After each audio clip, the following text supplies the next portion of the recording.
காலம் எல்லாவற்றையும் மாற்றிவிடும் என்பார்கள். ஆனால் துவாரகையின் அந்த மாலை பொழுதில் காலமே ஒரு நிமிடம் ஸ்தம்பித்து நின்றது.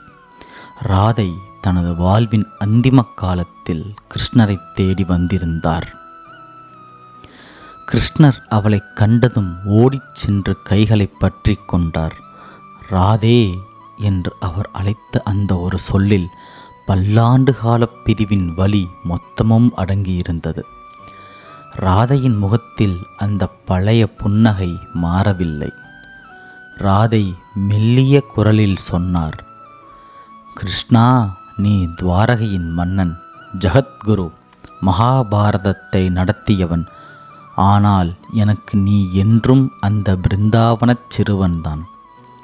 என் உயிர் பிரியும் முன் உன் கையில் இருக்கும் அந்த புல்லாங்குழலால் இசையை நான் மீண்டும் ஒருமுறை கேட்க வேண்டும். கிருஷ்ணர் புல்லாங்குழலை இதழ்களில் வைத்தார். அதுவரை அந்த உலகம் கேட்டிராத ஒரு ராகம் பிறந்தது. அது காதலின் ராகம், அது பிரிவின் ராகம். அந்த இசையை கேட்டுக்கொண்டே ராதையின் தலை கிருஷ்ணரின் மடியில் மெல்லச் சாய்ந்தது. அவளது ஆத்மா அவரோடு இரண்டரக் கலந்தது. ராதை மறைந்த அந்த நொடி கிருஷ்ணர் உணர்ந்தார், அவள் இல்லாத இசைக்கு இனி பொருளே இல்லை என்று.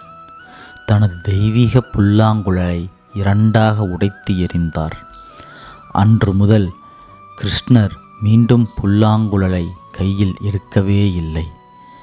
உலகிற்கு அவர்கள் பிரிந்தது போல தெரிந்தாலும் உண்மையில் கிருஷ்ணரின் ஒவ்வொரு மூச்சிலும் ராதை வாழ்ந்து கொண்டுதான் இருக்கிறாள்.